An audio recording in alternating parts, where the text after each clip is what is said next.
Hello, नमस्कार। आप सबका स्वागत है आपकी अपनी दक्षता टीचिंग अकेडमी में। तो आज का मैंने फिर से एक मैथ्स का मैराथन लिया है जो स्पेशली टीजीटी और पीआरटी के लिए है।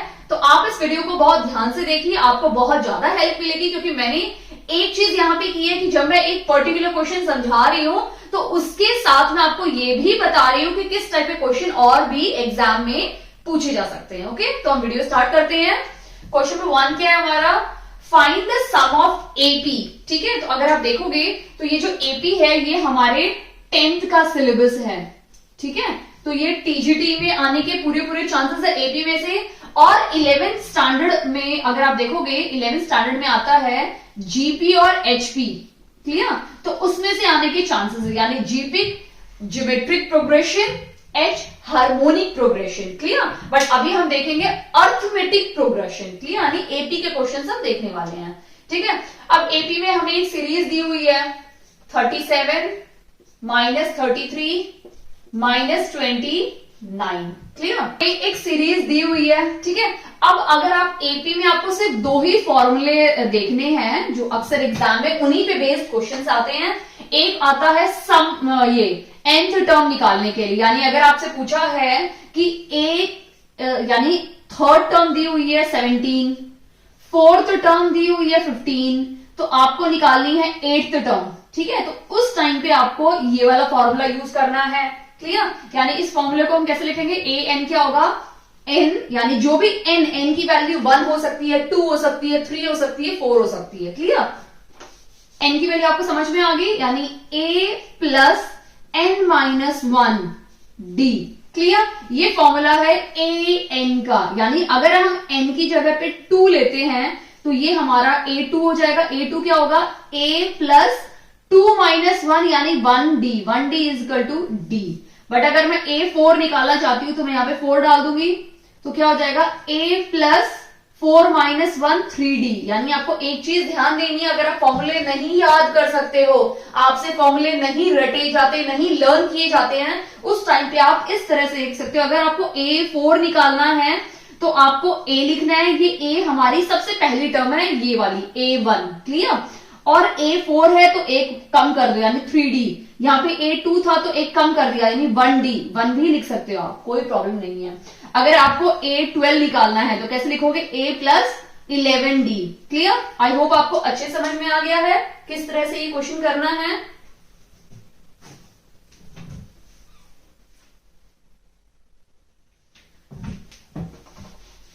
एक तो हमारा ये वाला फॉर्मूला है और दूसरा फॉर्मूला है सम ऑफ nth टर्म, यानी जब कभी इस टर्म की आपको सम यानी टोटल निकालना हो उस टाइम पे आप क्या करोगे? उस टाइम पे आपको करना है n-2, यानी जो भी n की वैल्यू उसको आधा करना है, डिवाइड बाय 2 करना है, और अंदर का जो फॉर्मूला है वो सेम लिख दो, a प्लस n-1 d।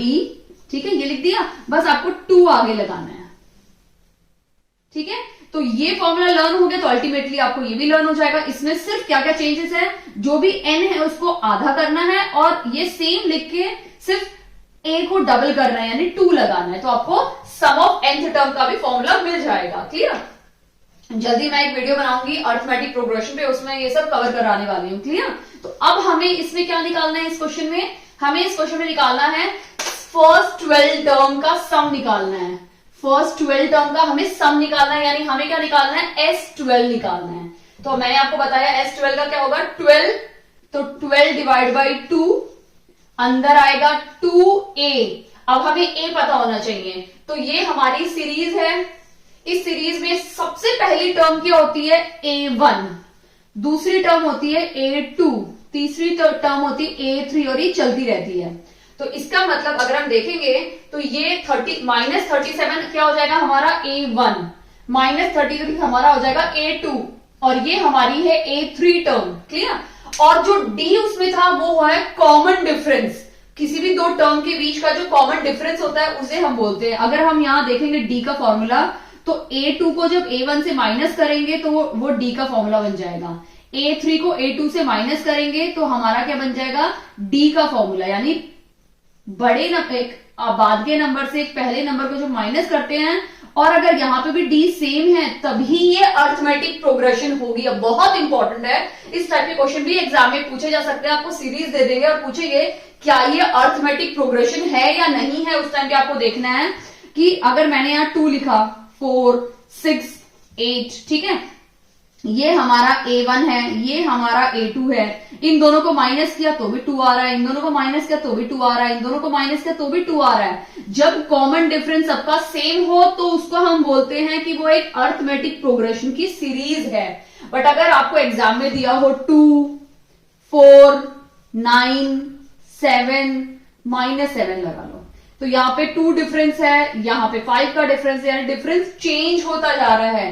तो ये हमारी अर्थमेटिक प्रोग्रेशन नहीं है, अर्थमेटिक प्रोग्रेशन की सीरीज नहीं है। क्लियर? ये चीज आपको बहुत बेसिक थी जो मुझे समझाना था आप लोगों को। अब हमें इस क्वेश्चन में निकालना है 12th टर्म। क्लियर? सम निकालना है 12 टर्म का। वैसे तो आप ऐड भी कर सकते हो, लेकिन आपको सिर्फ 3 ही टर्म दी हुई है, 3 टर्म को तो कुछ नहीं कर सकते, आपको तो 12 टर्म चाहिए। तो हम क्या करेंगे यहाँ पे A1, तो हम क्या करेंगे A1 लिख देंगे, यानी -37 प्लस n-1 यानी 12 - 1 तो 11 हो जाएगा, 11 इंटू डी। अब हमें डी निकालना है, यानी बड़ा क्या है ये A2, तो -33 माइनस और ये -37 हो जाएगा। तो ये माइनस माइनस प्लस हो गया, तो मैं ये हटा के यहां प्लस लिख देती हूं। प्लस माइनस करोगे तो हमें माइनस करना है, क्योंकि बड़ा नंबर माइनस प्लस है तो प्लस आ जाएगा।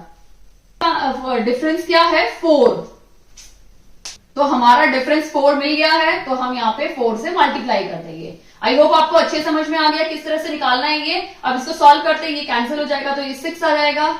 इसको इससे करेंगे तो क्या हो जाएगा -7 2 14, 1 3 2 6 7 74 प्लस 44। ठीक है, इन दोनों को माइनस करना पड़ेगा तो माइनस साइन आएगा बाहर, क्योंकि बड़ा नंबर माइनस है। इन दोनों को माइनस करेंगे तो हमारा क्या आएगा 30 और बाहर 6 है, 6 3 18 यानी -180। एक बात और बता दूं कि 80 में जब भी कोई आपका सम निकालना होगा या nth टर्म निकालनी होगी, उस टाइम पे आपका आंसर नेगेटिव भी आ सकता है। ये मत सोचना नेगेटिव आ गया तो हमारा रॉन्ग हो गया, नहीं, एपी में नेगेटिव भी आता है। क्लियर? यानी हमारा जो राइट आंसर है वो क्या है, ऑप्शन नंबर ए। क्लियर? अब हम नेक्स्ट क्वेश्चन देखते हैं, क्वेश्चन नंबर 2 देखते हैं। क्वेश्चन नंबर 2 क्या है, find the smallest number by which number, 18 लिखा है, सॉरी 81 होगा, मैंने गड़बड़ कर दी। Number 81 must be divided to obtain a perfect cube. ठीक है, हमें ऐसा देखो 81 नंबर दिया हुआ है, हमें एक ऐसा नंबर ढूंढना है जिसको जब हम मल्टीप्लाई करेंगे ना 81 में, तो हमें क्या मिलेगा, एक परफेक्ट क्यूब मिलेगा, यानी एक पूर्ण घन मिलेगा। ठीक है, पूर्ण घन मिलेगा, हमें ऐसा नंबर देखना है। क्लियर? तो सबसे पहले हम इसको फैक्टराइज कर लेते हैं 81 को। ठीक है, 3 से स्टार्ट करते हैं, 3 2 6 और 3 7 21, 3 9 27, 3 3 9 और 3 1 3। ठीक है, हमें क्या बोला, क्यूब बोला है, तो हम सबसे पहले क्यूब बना देते हैं। अब आप देखोगे तो ये एक क्यूब बन गया एक नंबर का, बट यहाँ पे 3 को क्यूब बनाने के लिए, यानी एक परफेक्ट क्यूब बनाने के लिए हमें क्या चाहिए, 2 और नंबर की जरूरत है। क्लियर? अगर हमारे पास 2 और 3 नंबर मिल जाए तो हमें भी ये क्या बन जाएगा, एक परफेक्ट क्यूब बन जाएगा। ठीक है, यानी 3 3 9। ठीक है, तो 9 एक ऐसा नंबर है जिसको हम 81 में मल्टीप्लाई करेंगे तो जो नंबर मिलेगा ना वो क्या होगा, हमारा एक परफेक्ट क्यूब होगा। क्लियर?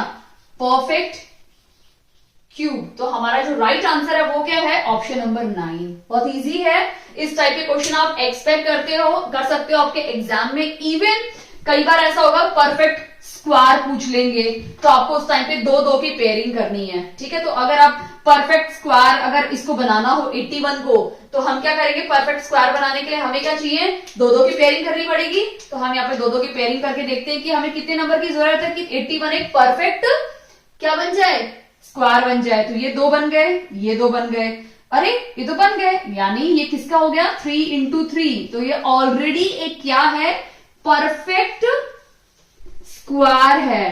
किसका, 9 का परफेक्ट स्क्वायर है। हमें क्या करना था, इसको क्यूब बनाना था, इसलिए हमने 3 3 9 9 से मल्टीप्लाई किया। क्लियर? Understood this question?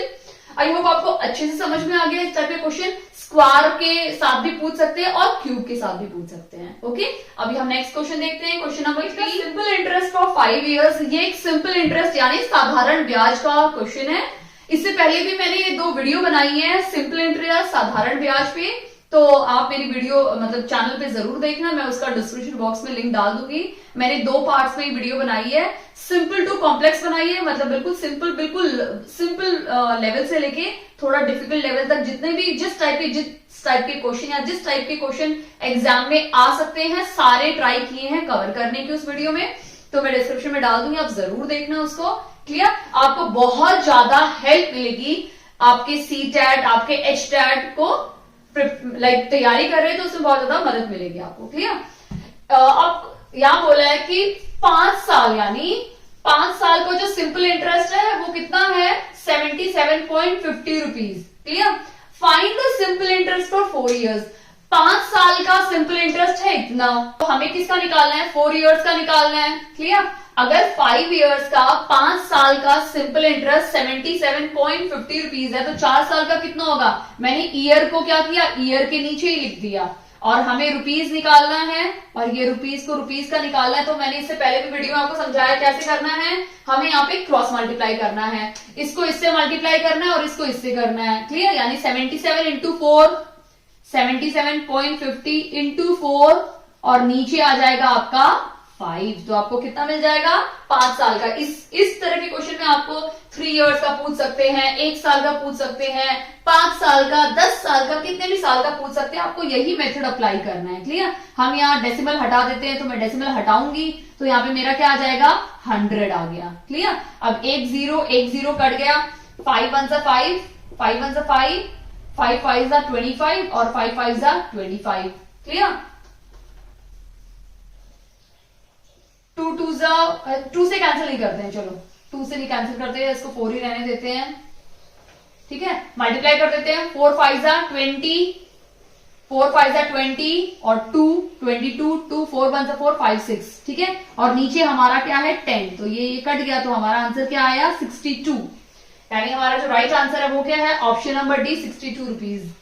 5 साल का इतना है, 4 साल का इतना आ गया। आप इससे 3 इयर्स का भी निकाल सकते हो, 2 इयर्स का भी निकाल सकते हो और 1 ईयर का भी निकाल सकते हो। क्लियर, अगर आपको कोई भी डाउट है इन बिटवीन किसी भी क्वेश्चन में तो आप मुझे कमेंट सेक्शन में कमेंट करके बता सकते हैं।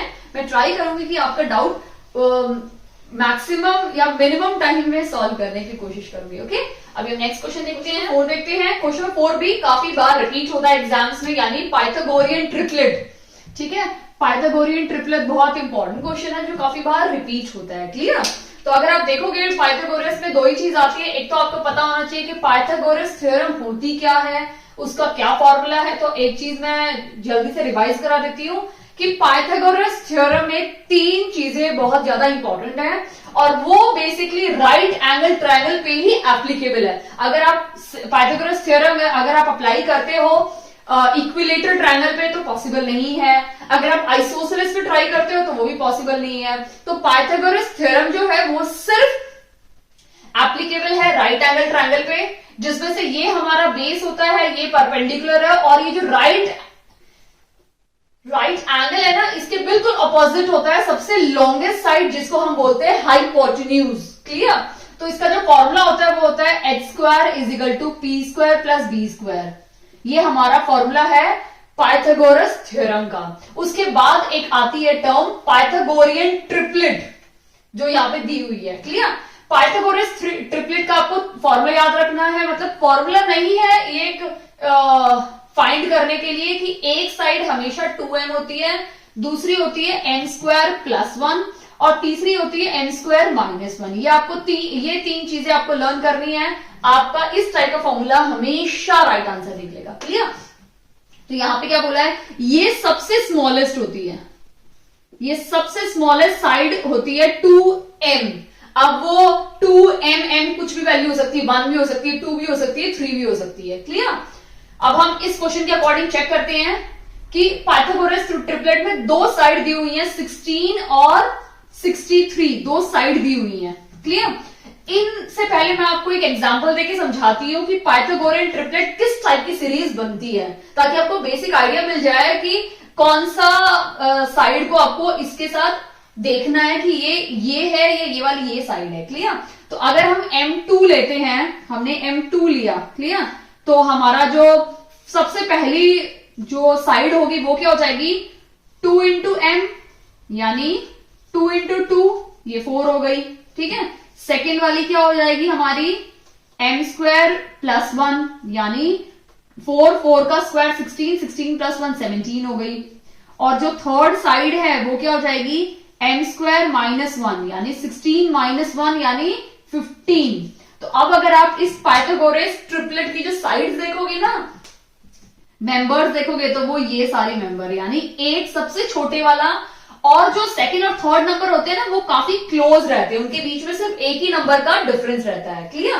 तो अगर आप देखोगे इस क्वेश्चन को और इसके जो ऑप्शंस हैं, इसके ऑप्शंस यहां पे हैं, इन ऑप्शंस में देखोगे तो 16 और 63 के पास में 65 ही है और कोई नंबर बिल्कुल नजदीक नहीं है। तो ये तो हमें कंफर्म हो गया कि हमारा आंसर 65 है। ठीक है, अब उसको कैसे निकालना है वो मैं आपको भी समझा देती हूं। ठीक है, तो जब भी पाइथागोरस ट्रिपलेट का फॉर्मूला या कोई भी क्वेश्चन आता है तो आपको एक चीज ध्यान देनी है कि एक नंबर जो सबसे छोटा होगा और जो सेकंड और थर्ड नंबर होंगे वो काफी क्लोज होंगे। ठीक है, तो हमें क्या दिया हुआ 16, तो हम क्या करेंगे 2m इज इक्वल टू 16 से इसको इक्वेट करेंगे ताकि हमें m की वैल्यू मिल जाए। तो m की वैल्यू क्या आ जाएगी 16 डिवाइड बाई 2 यानी 8। हमारा m क्या है 8 है, तो सेकेंड वैल्यू, ये फर्स्ट है, ये सेकेंड वैल्यू है, सेकेंड क्या है m स्क्वायर प्लस 1, यानी 8 8 जा 64 प्लस 1 यानी क्या हो जाएगा 65। और थर्ड वन कौन सी है m स्क्वायर माइनस 1 यानी 64 माइनस 1 63। ये तीन हमारी पाइथागोरस के मेंबर्स हैं। कौन कौन से 16, 65 और 63, जिसमें से क्वेश्चन में आपको दिया हुआ है 16 और 63, तो लास्ट क्या हो जाएगा हमारा 65 हमारा राइट आंसर है। क्लियर? आई होप आपको अच्छे से समझ में आ गया है। वैसे ही सेम मैंने एक और क्वेश्चन लिया है थोड़ा प्रैक्टिस के लिए। यहाँ पे 8 और 15 दिए हुए हैं, 8 एंड 15।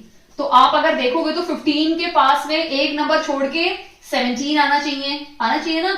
और ऐसा भी हो सकता है 17 भी हो सकता है या फिर ये 13 भी हो सकता है। क्लियर? बट 13 तो यहाँ पे ऑप्शन में है ही नहीं, सिर्फ 17 है। तो ऑब्वियसली बात है हमारा जो राइट आंसर है वो क्या है 17। अब ये कैसे आया हम देख लेते हैं। 2m क्या हो जाएगा 8, तो m की वैल्यू क्या आ गई 8 डिवाइड बाई 4 यानी 8 डिवाइड बाई 2 या 4 आ गई m की वैल्यू।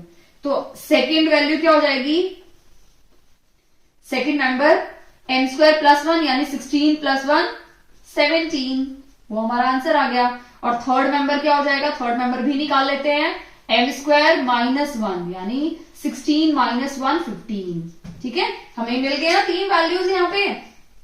8 ऑलरेडी क्वेश्चन में दी हुई है, 15 दी हुई है, तो हमें 17 मिल गया, 15 मिल गया और हमारा 8 वैल्यू है। ये तीन हमारी क्या है पाइथागोरियन ट्रिपलेट्स के मेंबर्स हैं। ठीक है, आई होप आपको अच्छे से समझ में आ गया है कि इसको ना सॉल्व करते हुए, आपको बिल्कुल सॉल्व करने की जरूरत नहीं है, आपको सिर्फ यहां देखना है थोड़ा सा और आपको आंसर मिल जाएगा।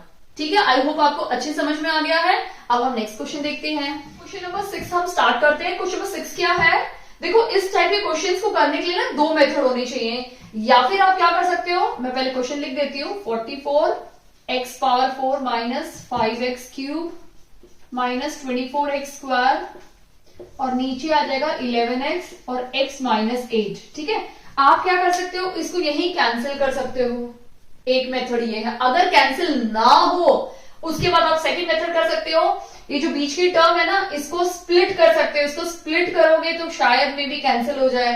अगर वो भी पॉसिबल नहीं है क्योंकि यहाँ पे 4 पावर है, क्यूब है, 2 है, ठीक है, तो स्प्लिटिंग भी काफी डिफिकल्ट हो जाएगी, कॉम्प्लिकेटेड हो सकती है। तो उसके बाद लास्ट ऑप्शन बचता है हमारा लॉन्ग डिविजन मेथड, जो हमने क्लास 8 में ऑलरेडी पढ़ा हुआ है। तो वो लॉन्ग डिविजन मेथड से हम करते हैं। तो सबसे पहले मैं इन दोनों को कैंसिल कर देती हूँ, तो 4 हो जाएगा। ठीक है, अभी इसको मल्टीप्लाई करोगे तो क्या हो जाएगा x स्क्वायर माइनस 8x। ठीक है, क्लियर। अब मैं ये पूरी टर्म अंदर ले दूंगी, तो ये 4 से पहले मैं सबको मल्टीप्लाई करूंगी 4 से, यानी 4 x power 4 minus 5 4 20 minus 24 4 96। Clear. अब हम ये वाला इस मेथड को हम बोलते हैं लॉन्ग डिविजन मेथड, जिसे हम सॉल्व करेंगे। क्लियर। मैं ये ऊपर का इरेज कर देती हूं क्योंकि वहां स्पेस नहीं, तो मैं यहां पे लिखने वाली हूं। क्लियर। तो अब मुझे यहां पे क्या है, अब यहां पे x स्क्वायर है, यहां पे x पावर 4 है, तो मुझे कितना और चाहिए कि ये सेम नंबर मिल जाए ताकि मैं कैंसिल कर दूं। तो सबसे पहले यहां पे 4 नहीं है तो मैं 4 लिखूंगी ऊपर। यहाँ पे x स्क्वायर है, यहाँ पे पावर 4 है, तो मैं x स्क्वायर लिख दूंगी, क्योंकि स्क्वायर स्क्वायर जब दोनों पावर को ऐड करेंगे तो 4 बन जाएगा। ठीक है, तो ये हो जाएगा x पावर 4। ठीक है। अब यहाँ पे माइनस साइन, क्योंकि ये नंबर से पहले हम इससे मल्टीप्लाई करेंगे और फिर उसी सेम नंबर से हम इसको भी मल्टीप्लाई करके लिखेंगे। ठीक है। अब यहाँ माइनस है तो मैं माइनस डाल देती हूँ। 8 4 32 लिख दिया, और यहाँ पे पावर 2 है, यहाँ पावर 1 है, तो क्या हो जाएगा पावर 3। ठीक है। आई होप आपको अच्छे समझ में आ गया है। अब जब हम ये दोनों का साइन सेम है तो मैं कैंसिल नहीं कर सकती, तो मैं यहाँ पे क्या करूंगी, साइन चेंज करूंगी। तो हम जब भी साइन चेंज करते हैं तो हम साइन चेंज करते हैं नीचे वाले नंबर का। ठीक है। यानी ये प्लस है अभी तो ये माइनस हो जाएगा, ये माइनस है तो ये प्लस हो जाएगा। ठीक है। आई होप आपको अच्छे समझ में आ गया है। तो ये दोनों कैंसिल हो जाएंगे, तो हमारे पास क्या बचा, अभी जो नया साइन है ना 32 का, वो प्लस है, माइनस नहीं है। तो प्लस माइनस माइनस, तो हमें माइनस करना है दोनों को, तो माइनस करेंगे तो 12 आ जाएगा एक्स क्यूब। ठीक है। माइनस ये वाली टर्म भी नीचे आ जाएगी 96 एक्स स्क्वायर। आई होप आपको ये समझ में आ गया है। इसके बाद अभी हमें क्या करना है, एक्स स्क्वायर और यहाँ पे एक्स क्यूब है, तो हमें क्या, एक एक्स की जरूरत है। ठीक है। फिर यहाँ 12 है, यहाँ पे कुछ भी नहीं है, तो हम यहाँ लिख देंगे 12। ठीक है। तो एक्स स्क्वायर इंटू 12x क्या हो जाएगा, 12x क्यूब। फिर यह माइनस है तो माइनस डाल देंगे। ठीक है। और 12 8 96। ठीक है। x into x x square. ठीक है। अब मैंने क्या बोला है, हमें साइन चेंज करना है। ठीक है।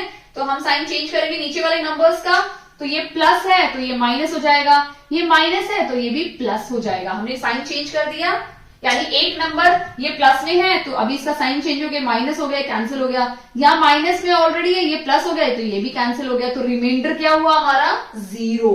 ठीक है। रिमाइंडर 0 मिल गया हमें, तो हमें जो ऊपर की टर्म है वो हम नीचे लिख लेंगे, x square plus 12x is equal to 0। अब इसको हम सॉल्व करेंगे, तो हम क्या करेंगे, 4x को कॉमन ले लेते हैं, बाहर ले लेते हैं, तो हमारे पास क्या बचा, x plus 3 is equal to 0। क्या ऐसा कोई सेम आंसर है, यस, हमारा ऑप्शन नंबर डी इसका राइट आंसर है। क्लियर। इतने बड़े को आप इसको स्प्लिट करते आपको, या फिर आप splitting of middle term use करते, या डिस्क्रिमिनेशन मेथड यूज करते और इसको स्प्लिट करते, इससे बेटर है मैंने इसको इस तरह से डिवाइड कर दिया। आप इस तरह से भी लॉन्ग डिविजन मेथड यूज करके डिवाइड कर सकते हैं, आपको डेफिनेटली राइट आंसर मिलेगा अगर आपको आता है तो। ये साइन का बहुत ध्यान देना है आपको। क्लियर। अगर आपको इसमें डाउट है तो प्लीज मुझे कमेंट सेक्शन में कमेंट करके बताइए, मैं आपको इस पे काफी सारे क्वेश्चंस करा सकती हूँ। यानी ये एक मैराथन टाइप का हो जाएगा, जिससे आपका ये पर्टिकुलर टाइप का क्वेश्चन आपका पक्का हो जाएगा आपके एग्जाम के लिए। ठीक है। अब हम नेक्स्ट क्वेश्चन देखते हैं, क्वेश्चन नंबर 7।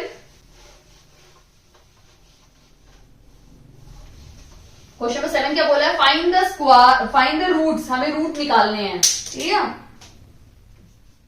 हमें रूट निकालने हैं, हमें इक्वेशन दी हुई है, ये सारे हैं एल्जेब्रिक इक्वेशन के।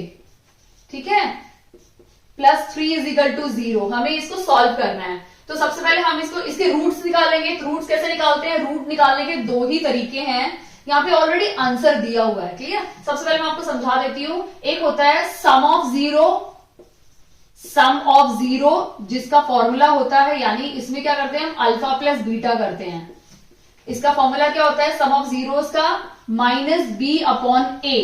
क्लियर। क्योंकि ये हमारी एक क्वाड्रेटिक इक्वेशन है, तो जनरल क्वाड्रेटिक इक्वेशन हम कैसे लिखते हैं, ax² - bx + c is equal to 0। यानी ये जो 2 है ये हमारा a है, ये जो b है हमारा 5 है, ये b है, और हमारा 3 क्या है, c है। क्लियर। तो ये हमारी जनरल क्वाड्रेटिक इक्वेशन बन गई। और प्रोडक्ट ऑफ जीरो क्या होता है, ये भी काफी बार क्वेश्चन पूछा जाता है कि प्रोडक्ट ऑफ जीरो का फॉर्मूला है C अपॉन A, ठीक है, यानी C अपॉन A, ठीक है। हमें इसके रूट्स निकालने हैं। अभी हमें इसका प्रोडक्ट ऑफ जीरो निकालना है, तो C हमारा क्या है 3 और A क्या है 2, यानी 3 अपॉन 2 हमारा आंसर है, ठीक है। अभी हमें ऑप्शन में देखना है। ये तो मैं आपको एक शॉर्ट ट्रिक बता रही हूँ, उसके बाद आपको एक ट्रेडिशनल मेथड भी समझाऊंगी आपको। तो A में अगर देखोगे तो माइनस वन इंटू माइनस नहीं है,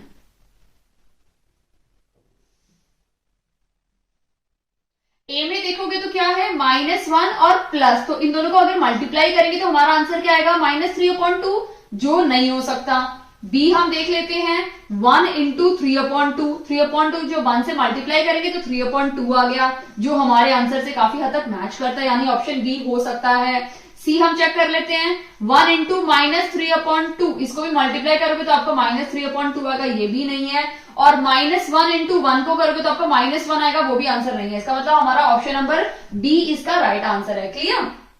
आप इस तरह से भी कर सकते हो, और एक हमारा जो ट्रेडिशनल मेथड है जो हम अपने स्कूल्स में करते थे, वो भी मैं आपको समझा देती हूँ। आपको जो इजी लगता है उस मेथड से आप इसको कर सकते हैं। क्लियर? इस क्वेश्चन में प्रोडक्ट पूछा है, इसीलिए मैंने प्रोडक्ट वाला यूज किया। अगर क्वेश्चन में सम पूछेंगे तो आप सम वाला यूज करोगे -b/a। क्लियर? अब अगर इसको ट्रेडिशनल मेथड से करते हैं तो हम इसको स्प्लिटिंग ऑफ मिडिल टर्म से करेंगे, ठीक है। तो 3 को मैं 2 से मल्टीप्लाई करूंगी तो क्या हो गया 6, यानी हमें एक ऐसा नंबर देखना है जिसको प्रोडक्ट 6 हो और उसका सम 5 हो। क्लियर? तो क्या हो सकता है 3 2 6 आया, और 3 + 2 क्या हो जाएगा 5 हो जाएगा, ठीक है। हम वही यूज करेंगे।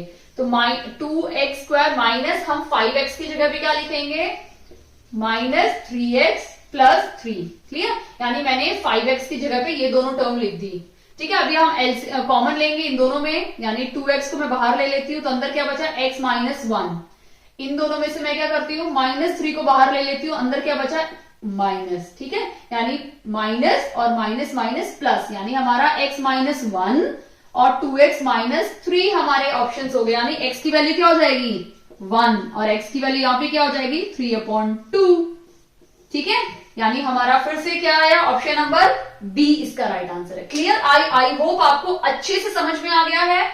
दोनों मेथड से जो आपको इजी लगता है वो मेथड कीजिए, जिनको ये इजी लगता है डू बाय दिस मेथड। अगर आपको स्प्लिटिंग ऑफ मिडिल टर्म आता है, डिस्क्रिमिनेशन आता है, आप इस मेथड से सॉल्व कीजिए। अगर आपको मेरे पहले वाला मेथड समझ में आता है तो आप उससे कीजिए। ओके, अब हम नेक्स्ट क्वेश्चन देखते हैं। क्वेश्चन नंबर 8 देखते हैं। क्वेश्चन नंबर 8 हमारा प्रोबेबिलिटी यानी प्रायिकता से क्वेश्चन है। बहुत प्रायिकता के क्वेश्चन बहुत इजी होते हैं, बस आपको अगर कॉन्सेप्ट समझ में आ जाए तो आप बहुत अच्छे से उसको कर सकते हैं, ठीक है।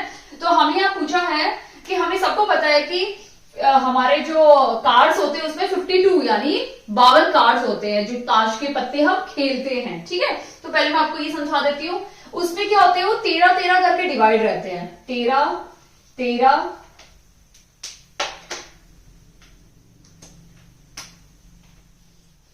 13 और 13, ठीक है। इस तरह से वो डिवाइड रहते हैं 13-13 करके, ठीक है। ये दोनों मैंने रेड कलर से बनाए तो ऑब्वियस सी बात है ये रेड है, और जो मैंने ब्लैक कलर से बनाए वो दोनों क्या है ब्लैक कार्ड्स हैं, ठीक है। यानी अगर आपसे प्रोबेबिलिटी पूछी जाएगी कि what is the probability of black cards, तो ब्लैक कार्ड कितने हैं 13 + 13 यानी 26/52 इसका राइट आंसर होगा, ठीक है। अगर आपसे प्रोबेबिलिटी पूछी जाती है what is the probability of red card, ठीक है, तो रेड कार्ड कितने हैं 26/52। क्लियर? आपको एक चीज ध्यान देनी है कि जब भी प्रोबेबिलिटी या प्रायिकता के क्वेश्चंस आते हैं तो हमेशा डिनोमिनेटर बड़ा होता है न्यूमरेटर से। क्लियर? ये चीज आप हमेशा याद रखिए। अगर गलती से ऑप्शन में ऐसा कुछ दिया, देखो यहाँ पे भी बड़ा है, ये भी बड़ा है, ये भी बड़ा है, ये भी बड़ा है, ठीक है। यानी चारों में से कोई भी एक ऑप्शन आपका हो सकता है। बाई चांस अगर लिखा हो 52/26 तो ये रॉन्ग हो जाएगा, क्योंकि प्रायिकता या प्रोबेबिलिटी में आपका डिनोमिनेटर हमेशा बड़ा होता है। क्योंकि डिनोमिनेटर क्यों बड़ा होता है, क्योंकि फॉर्मूले के अकॉर्डिंग, फॉर्मूला क्या है उसका favourable outcome upon total number of outcome, total outcome. तो टोटल हमेशा कितना होता है हमारा 52, तो 52 टोटल आएगा, और जो क्वेश्चन में पूछा जाएगा वो हमारा ऊपर आएगा। क्लियर? अब हम आगे देख लेते हैं। अब अगर हम देखेंगे ब्लैक, तो ब्लैक कौन कौन से होते हैं? एक होता है क्लब, एक होता है स्पेड। ठीक है, स्पेड का कैसे डायग्राम होता है? इस तरह से। क्लब का कैसे होता है? इस तरह से। क्लब को हम चिड़ी भी बोलते हैं, ठीक है, और स्पेड को हम हुकुम बोलते हैं। ठीक है, क्लियर है? अब हम रेड वाला देख लेते हैं। रेड में हमारे दो आते हैं। सबसे पहले आता है हमारा हार्ट, क्योंकि हमारा दिल ही बिल्कुल लाल रंग की तरह होता है, और हमारा आता है डायमंड, क्योंकि दिल हमारा लाल है और लड़कियों को डायमंड पसंद है। ठीक है, डायमंड। हार्ट का कैसा शेप होता है? इस तरह से होता है हार्ट, ठीक है, जिसको पान बोलते हैं। ठीक है, और ये जो डायमंड है ये किस तरह से होता है? इस तरह से बना होता है, जिसको हम ईट बोलते हैं। क्लियर? आई होप आपको अच्छे से समझ में आ गया है। यानी टोटल हमारे कितने कार्ड्स होते हैं? 52 कार्ड्स होते हैं, जिसमें से 26 कार्ड ब्लैक होते हैं, 26 कार्ड हमारे रेड होते हैं। 26 में 13 ब्लैक होते हैं, जिसमें क्लब के टोटल कितने कार्ड होते हैं? 13। स्पेड के टोटल कितने कार्ड होते हैं? 13। वैसे ही डायमंड के कितने होते हैं? 13। और हार्ट और डायमंड के कितने होते हैं? 13। अब ये जो 13 कार्ड्स होते हैं, इनमें से ए यानी इक्का, के यानी किंग, क्यू यानी क्वीन और जे यानी जैक, ये चार जो होते हैं इन्हें हम बोलते हैं फेस कार्ड।